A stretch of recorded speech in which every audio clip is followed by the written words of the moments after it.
link roads in Agege, Igondo, Ikotun areas of Lagos. Nigerian Upstream Petroleum Regulatory Commission to eliminate gas flaring by 2030. On the foreign scene, authorities evacuate hundreds of people as wildfire rages in Greek island of Crete. And in sport, Nigeria's striker Paul Onachu joins Turkish Super League Trabzonspor on 3-year deal. Now the details. I am Dele Agadumo. Lagos State Governor Babajide Sanwo-Olu has inaugurated 2 link roads in Agege local government area and Igondo Ikotun local council development areas with a charge on residents to own and protect the infrastructure. The roads are former Dokbemu Road, now renamed after Governor Babajide Sanwo-Olu in Agege, and the reconstructed Abaronje Road in Igondo Ikotun. Speaking at the unveiling, Governor Babajide Sanwo-Olu described the road infrastructure as significant milestone in traffic management and transportation pillar of the Themes Plus agenda, and a testament to his administration's commitment to bring relief and life-changing experiences to residents and ensure that no community is left behind. Governor Sanwo-Olu hinted at provision of more accessible roads as plan is ongoing on the construction of Akeson, Ijedodo, Ijagemo roads, as well as the Isheri-Osun road. I want to say and assure us that it is not just one promise for us. It's a continuous exercise for us. And our government is a government that is committed at ensuring that every part of the state, it's a fast-growing city-state. Every part of the state is not left, untouched. And we want to emphasize that each one of the ones that we're doing them to world class. These are roads that would outlive for the next 10, 15 years with walkways, with street lights. There's no road that we're doing without relevant walkways, without the necessary street light connection, and every one of them are solar panels to ensure that there's connectivity and there's brightness, at the end of the day. Earlier, Special Advisor to the Governor on Infrastructure, Olufemi Daramola, said Abaronje Road is of immense strategic importance to the transportation and socio-economic ecosystem of this area, and its successful construction is a reflection of Babajide Sanwo-Olu administration's commitment to bridging infrastructure gaps, easing mobility, and improving the quality of life of Lagosians. Together, they form a critical alternative route connecting the Ikotun-Jego axis to the Last River Road, while also improving local accessibility within Abaronje, Okerube, and surrounding communities. This upgrade will significantly ease traffic congestion, reduce travel time, and provide a safer, more reliable transit experience for residents and commuters. Some commuters in the area commended the Sanwo-Olu administration for its developmental strides, especially in providing infrastructure for residents of the state. The journey from here to the Ikotun is just about 3 minutes. 8 to is okay. But now it took us almost about 30 minutes, which is very unfortunate. It was so bad that even before you get to your house, you spend less than 2,000 naira from this side of Ikotun to your own house that's Ikotun here. You spend less than. Our correspondent Adeola Akindele reports that the road in Agege traverses the administrative boundary of Agege local government area and Alimosho, linking Akomojo Road, Old Ibaja Road, and Lagos Abeokuta Expressway, while the 3.86 kilometers Abaronje Road is a strategic route that serves many communities in Igondo area of the state. The Lagos State Government has granted formal approval for the temporary suspension of bus rapid transit BRT lane enforcement along the Eko Bridge and Odoyalaru corridors. Special Advisor to the Governor on Transportation, Shalagiwa, who announced this, said it is a proactive and strategic intervention aimed at ameliorating the growing traffic congestion precipitated by the ongoing structural rehabilitation of the Ifako Bridge expansion joint. He said this is also a palliative response to mitigate commuters' hardship, aligns with the Lagos State Government's forward-thinking and adaptive transportation strategy, under the Themes Plus agenda of Governor Babajide Sanwo-Olu, particularly within the framework of sustainable traffic management and infrastructure modernization. Giwa noted that effective immediately, the directive permits general vehicular access to previously restricted BRT corridors on Eko Bridge and Udoyalaro, particularly during peak period, thereby expanding available road capacity and diffusing congestion along critical traffic nodes. He stressed that commercial buses and articulated vehicles must continue to operate in strict compliance with existing safety guidelines and loading regulations to avoid compounding road inefficiencies or jeopardizing public safety. Lagos State Government, in conjunction with its partners, is set to train 253 small medium enterprises SMEs on a 6-week training towards driving export promotion in the state. Out of the participants, 253 participants, 20 exceptional SMEs are to be selected after the training to participate in the Intra-Africa Trade Fair IATF in Algiers, Algeria, slated for September 2025. Speaking at the opening ceremony of the Export Readiness Training Program organized by the Ministry in partnership with Afrexim Bank and Impact Her at Alausa, Ikeja, Commissioner for Commerce, Cooperatives, Trade and Investment, Folashade Ambrose, said the whole essence is to widen the scope of micro, small and medium enterprises, MSMEs, in the state and acknowledge the sector as a powerful tool for economic democratization. Ambrose described the opportunity as a gateway for SMEs for over 1.3 billion consumers, adding it is a chance to engage buyers, investors, partners, and policy influencers from across Africa. This training has been meticulously designed to demystify the export process, build practical skills, and create a clear pathway to cross-border trade participation.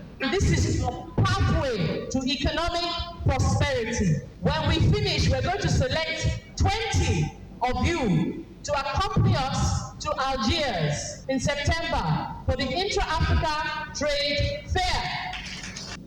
In his remarks, the Director, SME Development of the bank, Odi Akanoba, who spoke virtually from Cairo, Egypt, said the training offers a critical value chain to drive export promotion across the continent of Africa.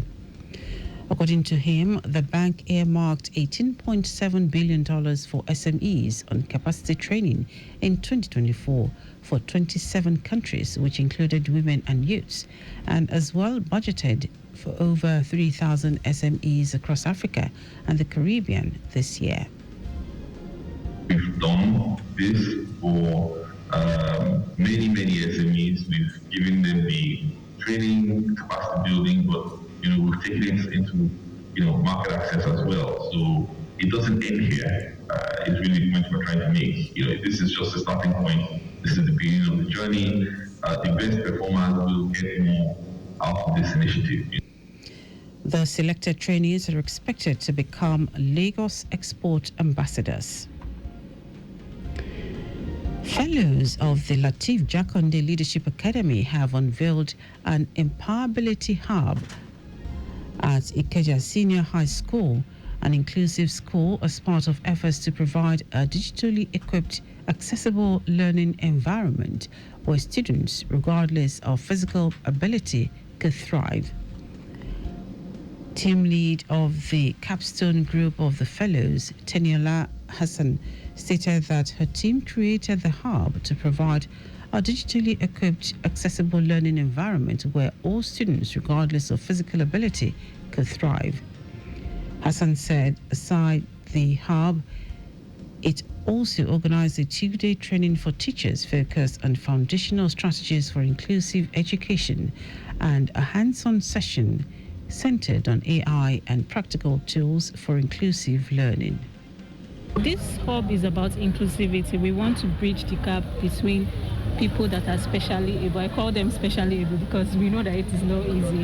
And for them to learn all these skills, it takes a degree of discipline for them to be able to know how to communicate in a world where everyone cannot really speak their language. So the project is just on bridging that gap when it comes to technology, for them to be able to believe in themselves and know that, okay, even if they can learn vocational skills, the world of technology is also open to them. She also emphasized that sign language should be taught in all schools to bridge communication gap. In her goodwill message, the Executive Secretary Lateef Jakonde Leadership Academy, Aishat Agbaje Okwade, described the hub as a bold statement of inclusion, innovation, and impact.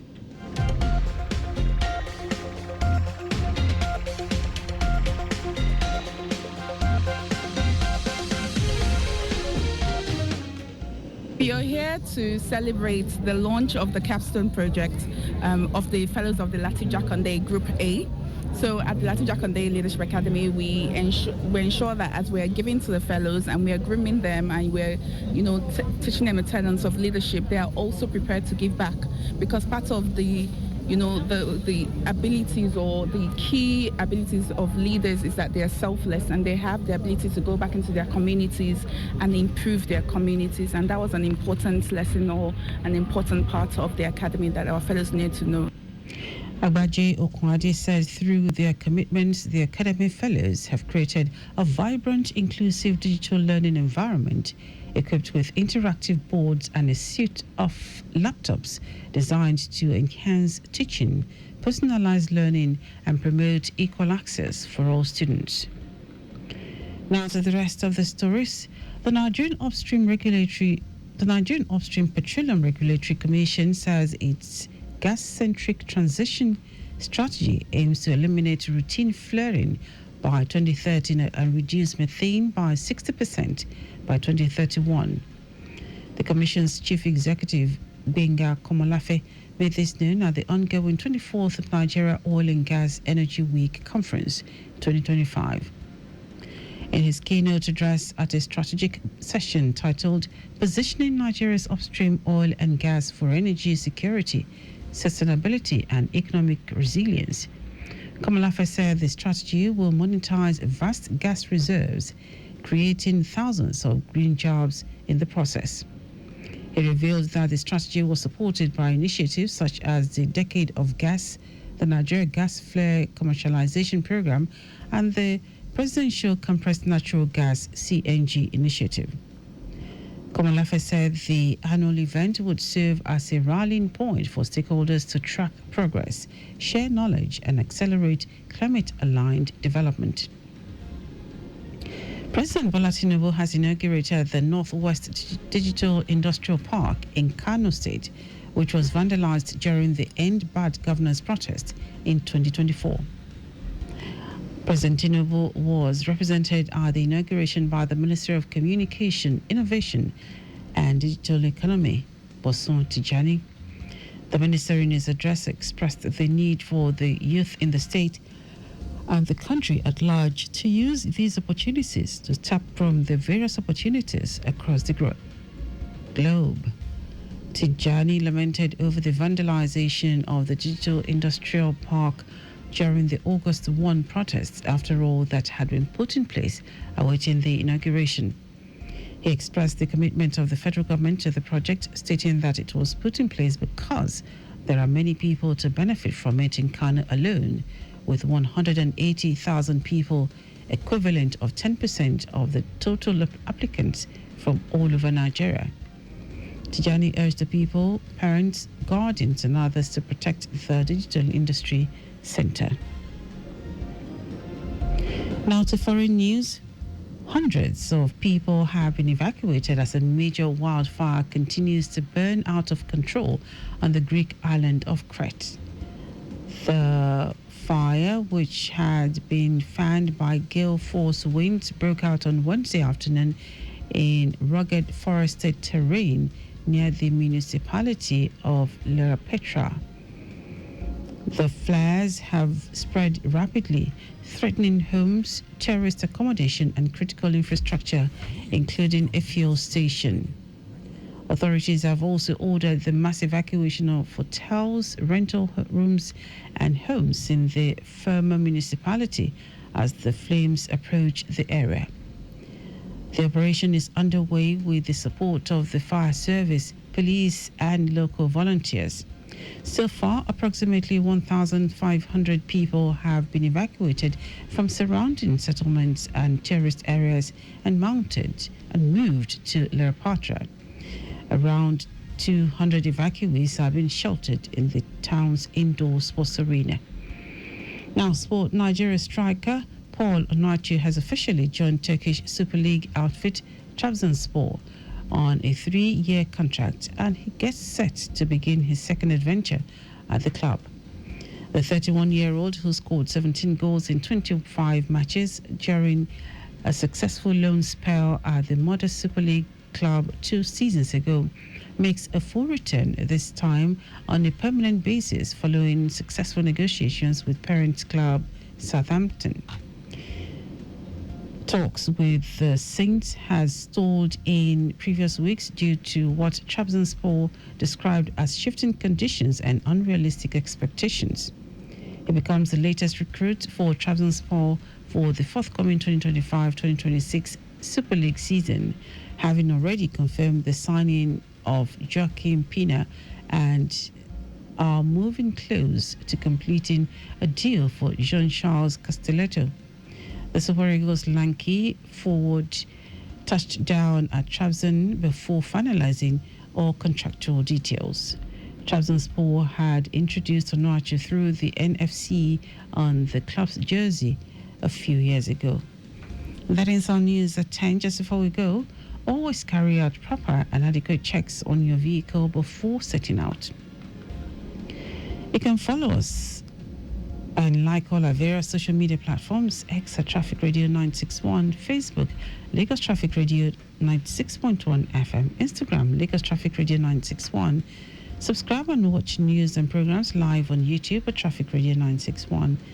Visit our website on www.trafficradio961.ng. You can also listen to Lagos Traffic Radio 96.1 FM live on My Lagos app for timely updates. Did you know that the Sanwo-Olu administration organized a mentorship seminar for over 1,000 youths on the theme Agripreneur Strategy for Wealth Creation? You can get more details on the Lagos State Government website. To end the news, try the highlights of the major stories. Lagos State Governor Babajide Sanwo-Olu has inaugurated 2 link roads in Agege local government area and Igbondo-Ikotun local council development areas, with a charge on residents to own and protect the infrastructure.